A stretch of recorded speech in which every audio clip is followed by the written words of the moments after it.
Glória a Jesus. Abram no Evangelho de João, capítulo 13. Antes de começar, irmãos, a pregação, eu acredito que todos ficaram sabendo, né? Que faleceu o Papa, né? Faleceu o Papa.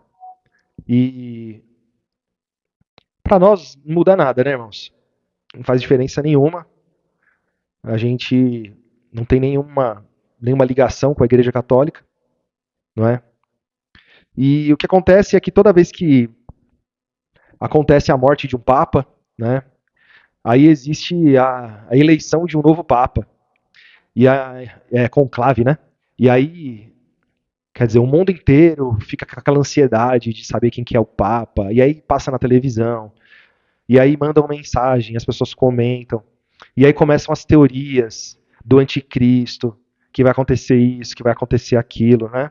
Então os irmãos não devem se preocupar e nem perder o tempo de vocês com isso, tá, irmãos? Não percam a paz de vocês, né? Se alguém vier comentar, fala assim, a gente, para nós não faz diferença nenhuma, tenta cortar o assunto, né, irmãos? Porque é o tipo de assunto que não adiciona nada ao nosso conhecimento, né? E se a gente ficar dando ouvido para essas coisas, pode até perder a paz, né, irmãos? Porque tá vindo aí o anticristo, tá vindo aí o último papa, tá vindo... Não tem nada a ver isso daí. Essas conversas acontecem sempre. Toda vez que vai trocar de papa, tem esse tipo de conversa, tá bom, irmãos? Vamos nos atentar ao evangelho, nos atentar à palavra, né? Que cada coisa vai acontecer no seu tempo. Basta nós estarmos firmes no evangelho, firmes na palavra de Cristo, né? E as coisas vão sendo discernidas, né, espiritualmente, tá bom, irmãos? Em nome de Jesus. Então, no Evangelho de João, capítulo 13, vamos ler aqui do início, no verso 1. Ora, antes da festa da Páscoa, sabendo Jesus que já era chegada a sua hora de passar desse mundo para o Pai, como havia amado os seus que estavam no mundo, amou-os até o fim. E acabada a ceia, tendo já o diabo posto no coração de Judas Iscariotes, filho de Simão, que o traísse, Jesus, sabendo que o Pai tinha depositado nas suas mãos todas as coisas e que havia saído de Deus e que ia para Deus, levantou-se da ceia, tirou as vestes e, tomando uma toalha, cingiu-se. E depois deitou água numa bacia e começou a lavar os pés dos discípulos e enxugar-lhes com a toalha em que estava cingido. Aproximou-se, pois, de Simão Pedro, que lhe disse: Senhor, tu lava-me os pés a mim? E respondeu Jesus e disse-lhe: O que eu faço não sabe tu agora, mas tu saberás depois. Disse-lhe Pedro: Nunca me lavarás os pés. E respondeu-lhe Jesus: Se eu não te lavar, não tens parte comigo. E disse-lhe Simão Pedro: Senhor, não só os meus pés, mas também as mãos e a cabeça. E disse-lhe Jesus: Aquele que está lavado não necessita de lavar senão os pés, pois no mais todo está limpo. Ora, vós estáis limpos, mas não todos, porque bem sabia ele que quem o havia de trair, e por isso disse: Nem todos estáis limpos. Tá vendo, irmãos? Então, depois que lhes lavou os pés e tomou suas vestes, e se assentou outra vez à mesa, disse-lhe: Entendeis o que vos tenho feito? Vós me chamais mestre e senhor, e dizeis bem, porque eu sou. Ora, se eu, senhor e mestre, vos lavei os pés, vós deveis também lavar os pés uns aos outros, porque eu vos dei o exemplo, para que, como eu vos fiz, façais vós também. Glória a Jesus. E aí, irmãos, o texto continua e muitas pessoas não entendem esse texto, essa passagem, da forma como verdadeiramente precisa ser entendido, né? Porque o Senhor Jesus, ele faz um ato aqui que parece muito ser um ato de humildade. Lavar os pés, nessa época aqui, né, era coisa de servo, de criado, né? Então a pessoa vinha da rua, e se ela tinha um escravo, um servo dentro de casa, a hora que ela chegava da rua, o escravo vinha logo cuidar dos pés, lavar os pés da pessoa, preparar a pessoa para entrar em casa, né? Então, dá a impressão, muitas vezes, de que o que o Senhor Jesus está ensinando aqui é humildade. E algumas religiões fazem essa ação de lavar os pés até o dia de hoje. Então, normalmente antes da ceia, eles fazem um culto de lava-pés, né? e aí levam toalhas lá e fica um lavando o pé do outro, né? E na verdade, não é isso que o Senhor Jesus está ensinando, né? Se a gente ficar bem atento, a gente vai ver que ele diz assim, né? Quando ele chega perto de Pedro, né? Pedro fala: "O Senhor vai me lavar os pés a mim?" O Senhor Jesus fala assim: "Olha, o que eu faço, tu não sabe agora, mas tu saberá depois." Não é? Então o que você está vendo aqui, eu estou lavando os pés. É só o que está aparecendo. Então você não vai entender o que eu quero ensinar agora, você só vai entender depois. Por quê? Porque eles não entendiam as coisas espiritualmente. Não é? Eles não tinham o Espírito Santo ainda. Não é? E ele nega, ele diz assim: "Nunca me lavarás os pés." Verso 8, né? "Nunca me lavarás os pés." Por quê? Porque ele olhou com os olhos da carne e pensou o quê? Eu vou deixar o meu mestre lavar os meus pés? Não, não vou fazer isso, de jeito nenhum. Então ele queria mostrar mais humildade aqui. Ele estava querendo mostrar reverência. Ele estava querendo mostrar que Jesus tinha autoridade sobre ele. Então, de certa forma, se a gente olhar dessa forma, ele não estava sendo arrogante, ele não tá, pelo contrário. Pedro estava querendo dizer assim, não, eu que tenho que lavar seus pés e não o Senhor lavar os meus pés, né? Então ele demonstra ali um sinal de respeito, coloca Jesus como Senhor, não é? Mas não era isso que o Senhor Jesus estava ensinando, não é? Porque ele diz assim, no verso 8 mesmo: "Se eu não te lavar, não tens parte comigo." E disse-lhe Simão Pedro: "Senhor, não só os meus pés, mas também as mãos e a cabeça." Então, assim, bom, se para eu ter parte com o senhor tem que me lavar os pés, então já lava tudo logo. Eu deixo o senhor lavar meu corpo inteiro, se é esse o caso. Então, aqui ele já entendeu. Eu preciso que o Senhor Jesus me lave os pés, porque eu quero estar ligado a Ele. Eu quero ter parte com Ele. Então me lava tudo, Senhor, lava até a cabeça também. E aí a resposta do Senhor Jesus, né? No verso 10. "Aquele que está lavado não necessita de lavar senão os pés, pois no mais todo está limpo. Ora, vós estáis limpos, mas não todos." Então, do que o Senhor Jesus está falando? Né? Não necessita de lavar senão os pés, porque os pés têm um significado de entendimento. Então, quando o Senhor Jesus lava literalmente os pés deles ali, naquele momento ali está saindo a sujeira daqueles pés, não é, que andavam de sandália nos desertos, nas ruas, né? Então o Senhor Jesus lavou ali os pés deles, mas a mensagem por trás desse ato é lavar o entendimento, porque pés é a figura de entendimento, né?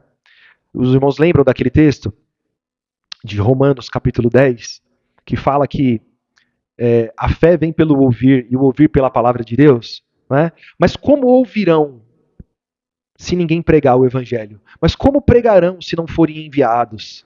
Né? Como? Então aí ele conclui: quão formosos são os pés daqueles que anunciam alegres novas de boas coisas. Né? Então, o que ele está querendo dizer ali? Quão formosos são os pés porque o pé da pessoa é bonito? Não. Como é formoso os pés, é como é formoso o entendimento daqueles que anunciam. Então, o que o Senhor Jesus está dizendo aqui, com essa ação, tá? Então, por isso que a gente vê tanto o Senhor Jesus fazer muitos milagres no Novo Testamento, mas todos eles têm uma mensagem espiritual por trás, não é?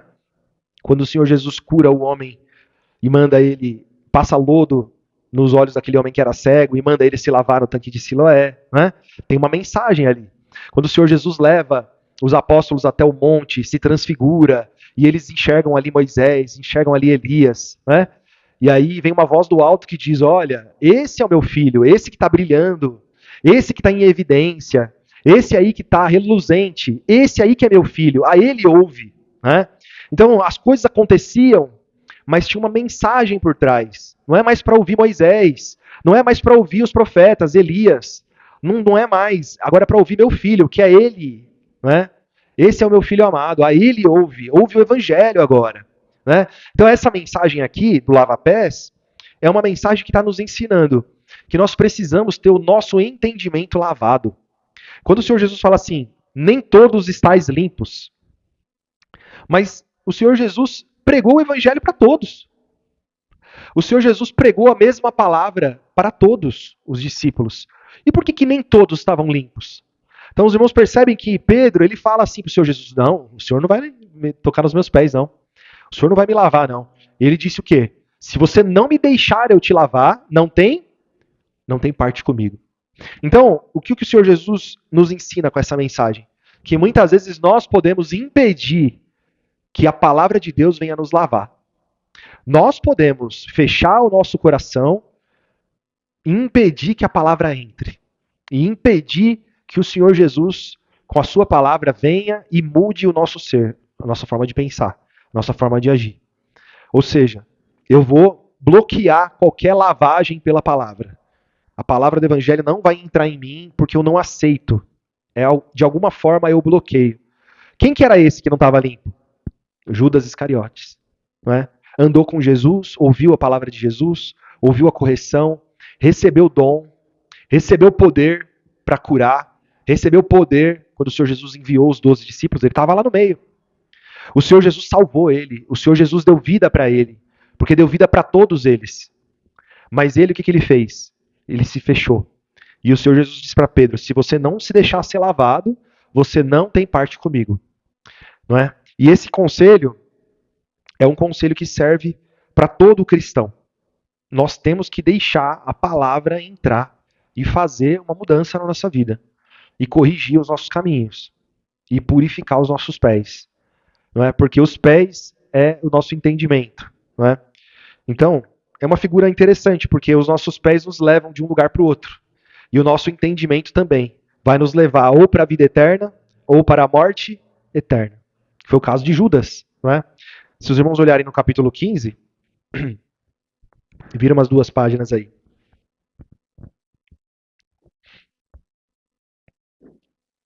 No verso 1. Eu sou a videira verdadeira, e meu pai é o...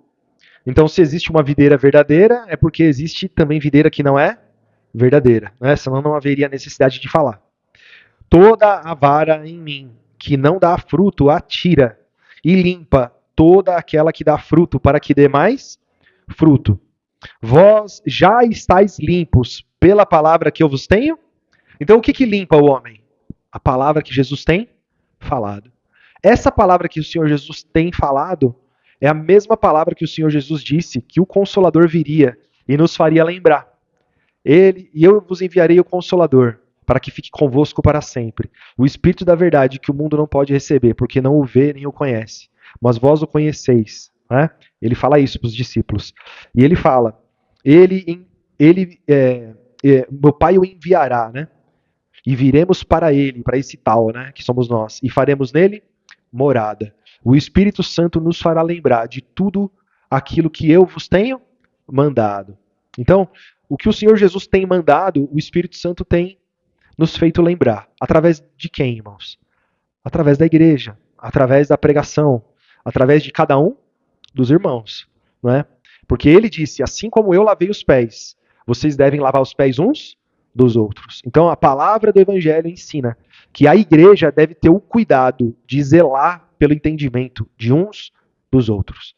É papel nosso, não é uma questão de querer. Faz parte do mandamento de Deus. Você tem que cuidar do seu entendimento e do entendimento do seu irmão.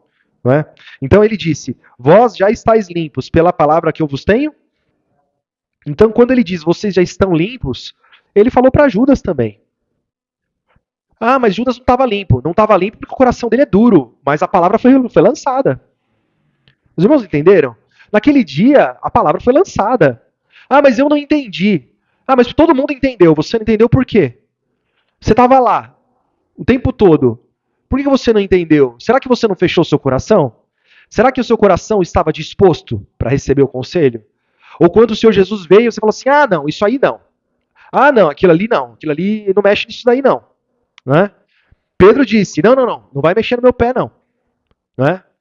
Ele tinha até um bom argumento. O Senhor Jesus falou, se você não me deixar lavar seus pés, você não tem parte comigo. Né? Então, por isso que todo o conselho do Evangelho, ele é para mim. E é para cada um dos irmãos. Não tem algo que eu falo assim, ah, isso aí não é para mim não. É tudo para mim. É tudo para você. O Senhor Jesus está falando, é para mim. O Senhor Jesus está corrigindo, é para mim. O Senhor Jesus está dando doutrina, é para mim. O Senhor Jesus está falando de arrependimento, é para mim também. Né? Então, irmãos, a gente tem que estar sempre bem disposto a receber o conselho da palavra, irmãos. Verso 4: Está em mim e eu em vós. Como a vara de si mesma não pode dar fruto se não estiver na videira, assim também vós, se não estiverdes em mim.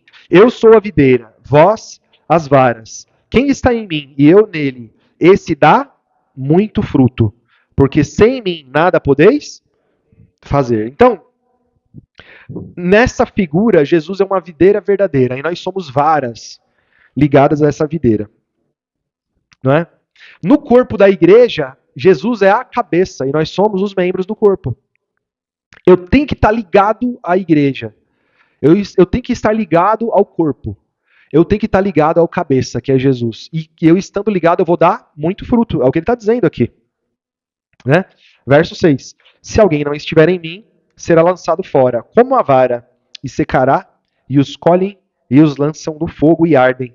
Se vós estiverdes em mim, e as minhas palavras estiverdes em vós, pedireis tudo o que quiserdes, e vos será feito. E nisso é glorificado meu Pai, que deis muito fruto, e assim sereis os meus discípulos. Como o Pai me amou, também eu vos amei a vós. Permanecei no meu amor. Se guardardes os meus mandamentos, e permanecereis no meu amor. Do mesmo modo que eu tenho guardado os mandamentos do meu Pai, e permaneço no seu amor. Eu tenho-vos dito isso, para que o meu gozo permaneça em vós, e o vosso gozo seja completo. O meu mandamento é esse, que vos ameis uns aos outros, assim como eu vos amei. Ninguém tem maior amor do que este, de dar a alguém a sua vida pelos seus amigos. Vós sereis os meus amigos, se fizerdes o que eu vos mando. Então os irmãos percebem que a palavra ela vai caminhando para o amor em que você dedica a sua vida para amar o seu irmão. Você chegar no seu irmão e apontar uma falha dele, se você chegar no seu irmão e trouxer um conselho que muitas vezes expõe uma fraqueza dele, é uma prova de amor. Porque só faz isso quem ama. Com um propósito verdadeiro, né? Porque o propósito não é julgar, condenar e matar. Mas é você aponta a falha do seu irmão com graça, com amor, com interesse em que essa pessoa seja aperfeiçoada. Não é? É isso que a palavra está dizendo. Glória a Jesus. Então, o que ele diz aqui, ó, na sequência? Verso 14: Vós sereis meus amigos se fizerdes o que eu vos mando. Já não vos chamarei servos, porque o servo não sabe o que faz o seu senhor. Mas tenho-vos chamado amigos, porque tudo quanto ouvi do meu Pai vos tenho feito conhecer. Não me escolhestes vós a mim, mas eu vos escolhi a vós, e vos nomeei, para que vades e deis fruto, e o vosso fruto permaneça, a fim de tudo quanto em meu nome pedirdes ao Pai, ele vô-lo conceda. E isso eu vos mando, que vos ameis uns aos outros. Então, o Senhor Jesus nos nomeou. O Senhor Jesus nomeou Judas Iscariotes. O Senhor Jesus deu dom, deu poder, deu autoridade para Judas Iscariotes. E o que ele fez? Ele não ouvia o Senhor Jesus falar. O Senhor Jesus falava, olha, alguém vai me trair, um de vocês vai me trair. E repetiu isso várias vezes. E o que ele fez? Traiu. Ele não ouviu. Então, veja, a mesma pregação, o mesmo evangelho, a mesma salvação, tudo foi dado para Judas Iscariotes. Ele se fechou, o poder da palavra foi derramado sobre ele. A graça, o amor de Cristo foi derramado sobre ele. Mas ele fez o quê? Ele amou o judaísmo, ele amou a religião dele, não é? Porque quando ele entrega o Senhor Jesus, ele volta, ele vai se encontrar com os fariseus, ele vai se encontrar com o povo da antiga religião, ele entrega o Senhor Jesus, ele faz isso pelas moedas de prata. Então os irmãos percebem que é alguém que tem os seus próprios objetivos. Não é? E muitas vezes nós deixamos o Senhor Jesus por causa dos nossos próprios objetivos, mundanos, coisas desse mundo, coisas dessa vida. Paramos de ouvir o Senhor Jesus falar. Por quê? Porque tem algo desse mundo que nos atrai mais. Né? Então, irmãos, fica como um exemplo esse de Judas, para que nós não venhamos amar esse mundo, mas deixar sempre a palavra do evangelho em primeiro lugar. Jesus está falando, então é para mim, eu estou ouvindo. Né? Eu quero aprender, Senhor, me fala, me ensina. E assim é no dia que alguém está pregando aqui no púlpito, assim também é no dia que alguém abre a Bíblia na sua casa. que alguém conversa, que alguém te aconselha, pelo amor de Cristo, pela palavra do Evangelho. Receba sempre com alegria. Sempre receba a lavagem da palavra, irmãos, porque é isso que vai nos manter ligados em Jesus. Amém, irmãos? Em nome de Jesus. Então vamos agradecer a Deus por essa palavra, irmãos. Tem pedido de oração?